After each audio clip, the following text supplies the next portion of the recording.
Interlagos, March 24, 1991. A scream tears through the radio static, a sound of pure, unadulterated agony and ecstasy that broadcasts live to millions. Inside the cockpit of the McLaren, a man is paralyzed by muscle spasms, unable to lift his own trophy, his body broken by 60 laps of combat against a machine that tried to fail him. He has just driven the final stage of the Brazilian Grand Prix, stuck in 6th gear, wrestling a stalling engine through low-speed corners while rain slicked the asphalt. This was not just a victory, it was a physical sacrifice to the gods of speed. But beneath the bodywork of his car sat a new heart, a screaming 12-cylinder masterpiece that was simultaneously an engineering marvel and a vibration-plagued monster. Why did Honda abandon their dominant V10 for a heavier, more complex V12? What was the secret fuel formula that unlocked 100 horsepower? And how did this engine become the final naturally aspirated manual gearbox weapon to conquer the world? The V12 gamble. To understand the violence of 1991, we must first dissect the decision that birthed the RA121E. For 5 consecutive years since 1986, Honda engines had secured the constructor's title. They were the gold standard. In 1989, the first year of the new 3.5-liter naturally aspirated regulations, Honda had crushed the opposition with the RA109E, a 72-degree V10. It won 10 out of 16 races. Logic dictated refinement, evolution, stability, but Honda chose revolution. For the 1991 season, the third year of the 3.5-liter era, Honda engineers initiated a radical shift. They abandoned the V10 architecture entirely.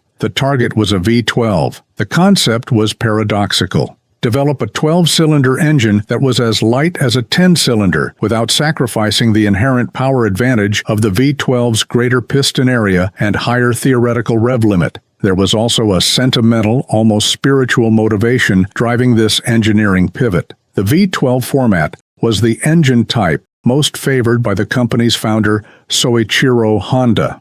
Research and development began in 1989, spanning 2 years of intense metallurgical and thermodynamic study. The result was the RA121E.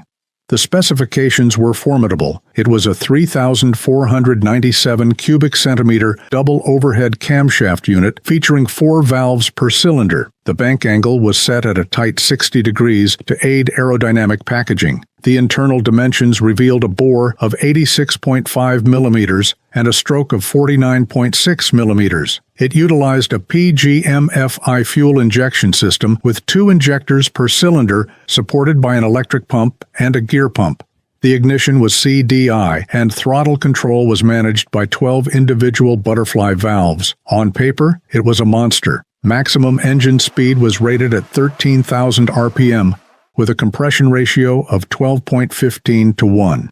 Honda announced a weight of 150 kilograms, later verified at 154 kilograms, which was 5.5 kilograms lighter than the preceding V10.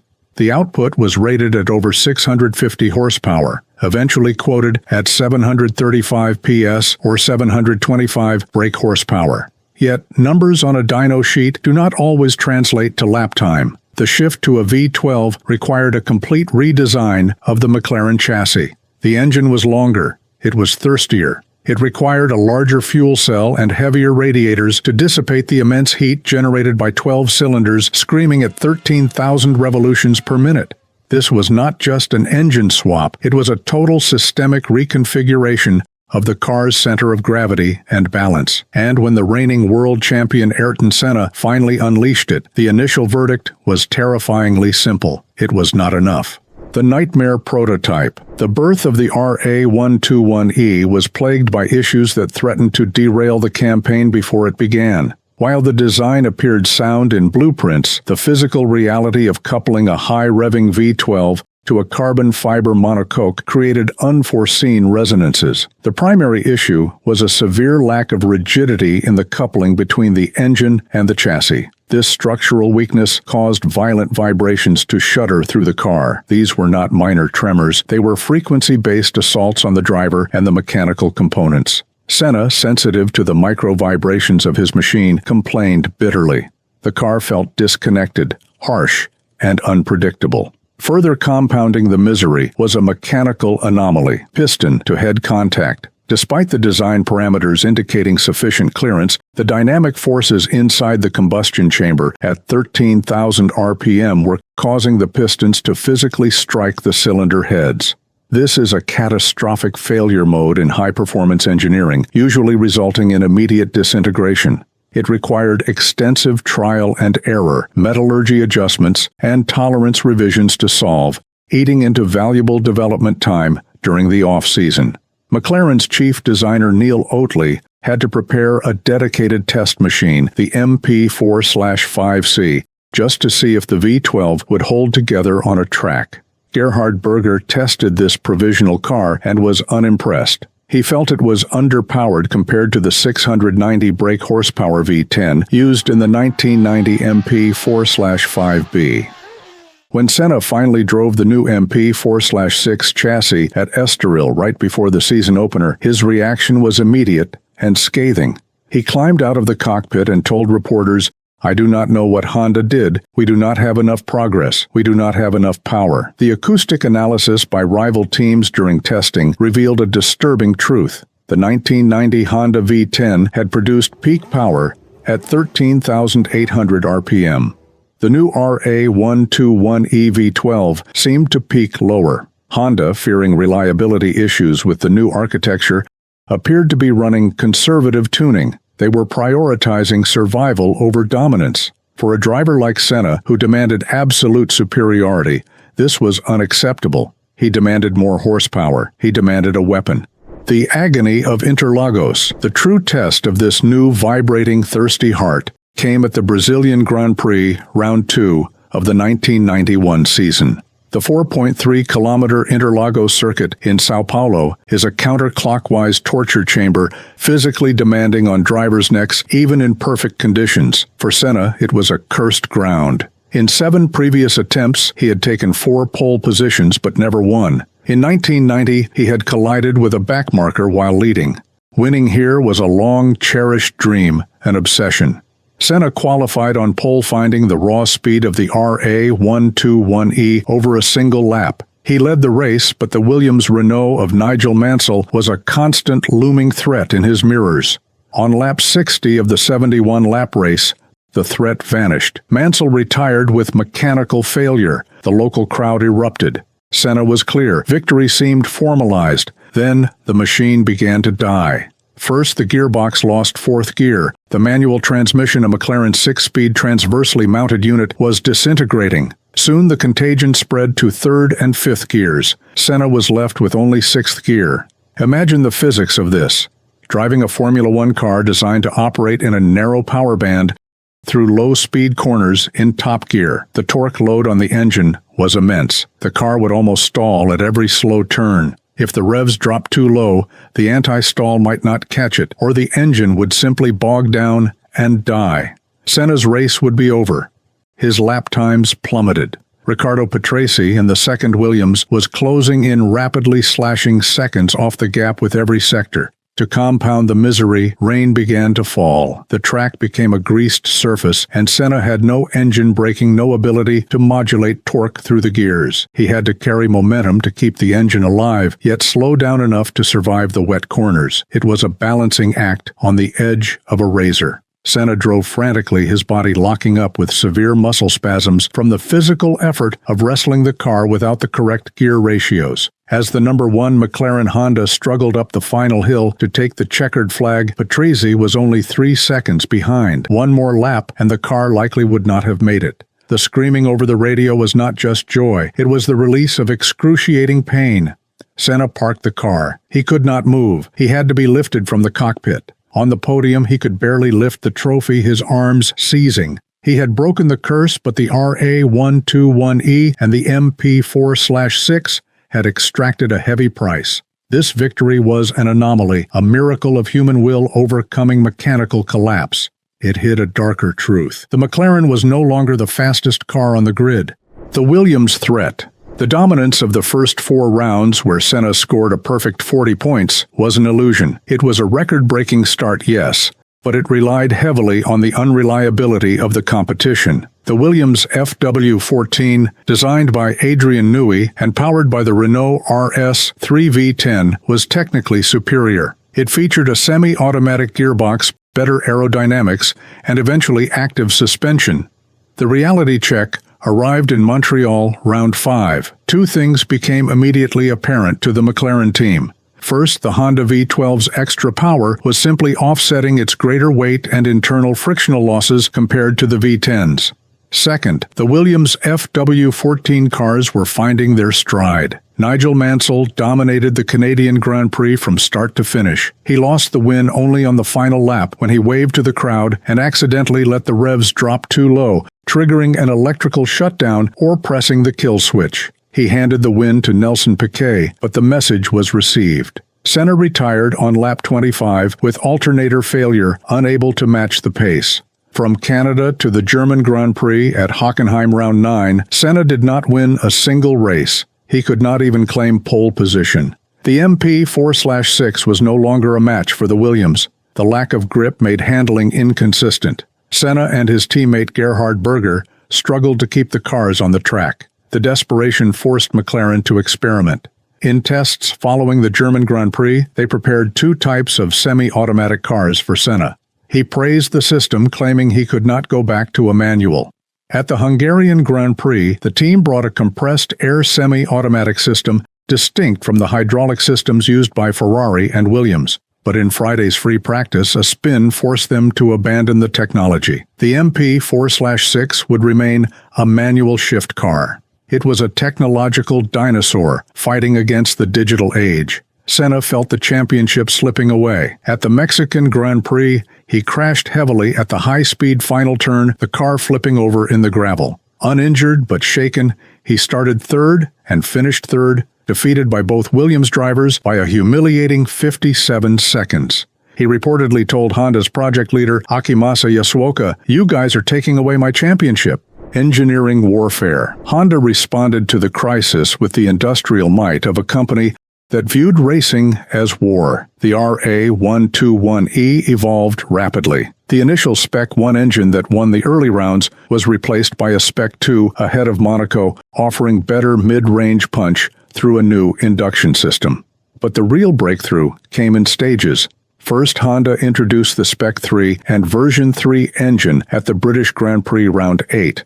Addressing the friction problems with an expanded bore of 86.5 millimeters. Then, 3 races later, at the Belgian Grand Prix Round 11, Honda unveiled a variable intake pipe length system. This was a critical innovation for a naturally aspirated engine. In a fixed intake system, the length of the intake trumpet is tuned to provide optimal airflow at a specific RPM. By making the intake trumpets telescopic, capable of changing length based on throttle position and engine speed, Honda could tune the engine's breathing in real time. They could optimize torque at lower RPM for corner exit, and then shorten the intakes for maximum airflow at peak RPM. This system smoothed the torque curve of the RA121E, mitigating the low-speed torque sacrifice inherent in a high-revving V12 design. This mechanical wizardry was paired with a breakthrough in chemistry. The fuel war in 1991 was escalating. The effect of special fuels developed jointly by engine manufacturers and fuel suppliers was tremendous. Shell McLaren's supplier created a new formulation tailored specifically to the combustion characteristics of the RA121E. This exotic brew was potent. In qualifying trim, it was reported to unlock a staggering 100 horsepower increase. To put that in perspective, a standard year of engine development might yield a 20 horsepower gain. This fuel was worth 5 years of mechanical development in a single tank. However, this new fuel came with risks. Its density and viscosity were different, making it difficult for the onboard computers to accurately meter consumption. This led to Senna running out of fuel at Silverstone and Hockenheim, costing critical points. But when it worked, the combination of the Spec 3 engine, the variable intake system, and the Shell special fuel allowed the V12 to finally exceed 14,100 RPM and deliver and arguably surpass the promised 735 brake horsepower.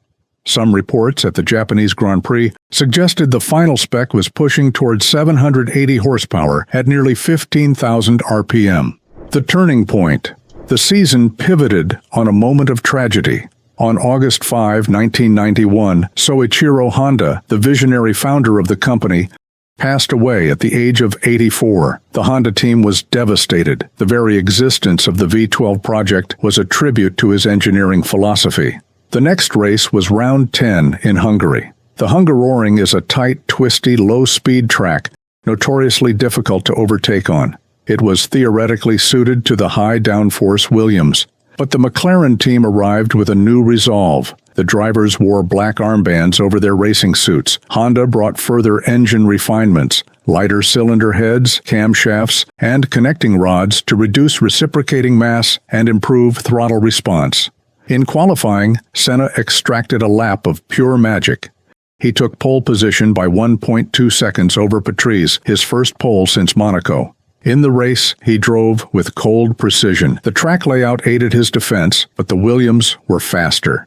Patrese, unable to pass, waved his teammate Mansell through to attack Senna. Mansell pressed hard, his car visibly faster in the corners, but Senna used the Honda V12's superior acceleration out of the corners to hold the line. Senna crossed the line to take his 5th victory of the season. It was a win of defiance. He dedicated the victory to the late Soichiro Honda. McLaren had regained the lead in the constructors' standings, 83 points to Williams's 81. The tide had been stemmed. At the following round in Belgium, luck swung back to McLaren. Mansell retired with an electrical problem while in a commanding position, gifting Senna another win. Despite gearbox failures and a chassis that was still fundamentally slower than the Williams, Senna was dragging the car to points finishes, maximizing every opportunity provided by Honda's relentless horsepower updates and Neil Oatley's chassis refinements. McLaren introduced a new lightweight chassis and 3 distinct versions of the front suspension throughout the year. Version 3 eliminated the anti-roll bar by connecting bell cranks of different shapes, a complex mechanical solution to control body roll. Just prior to the Japanese Grand Prix, a new chassis with an extended nose tip was introduced, dramatically improving aerodynamic penetration. They were throwing everything at the car to keep the title alive.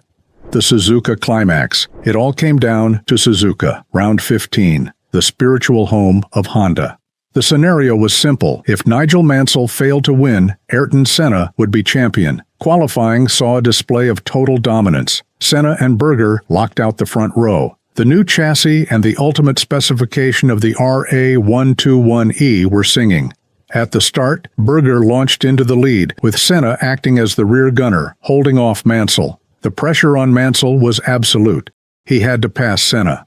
On lap 10, entering the first corner, Mansell tucked into the slipstream of the McLaren. As they approached the high-speed turn 1, Senna held his line. Mansell, desperate for grip, pushed too hard. The Williams ran wide, hit the dirt, spun, and embedded itself in the gravel trap.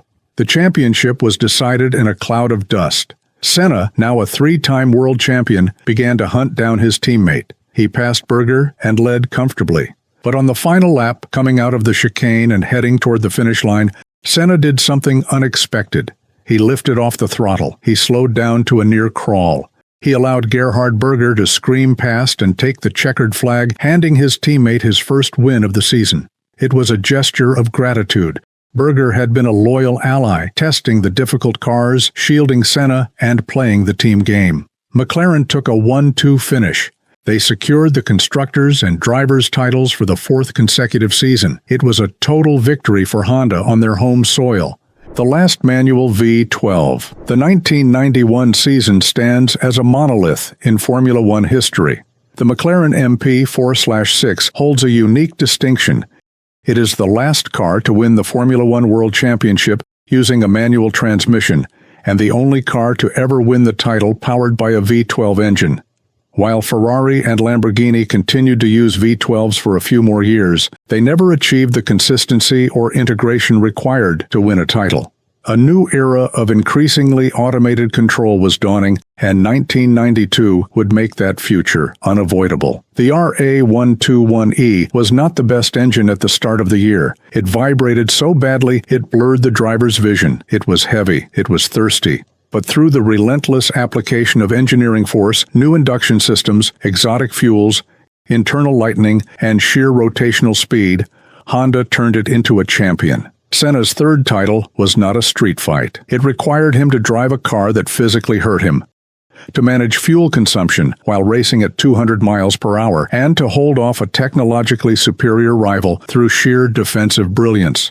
When he renewed his contract for 2092, he stated, "I have great respect for the Japanese." It was an acknowledgement that without the obsession of the Honda engineers, the MP4/6 would have been a footnote, not a legend. The V12 scream at 14,800 RPM was the sound of an era ending. It was violent, it was beautiful, and it was deadly effective.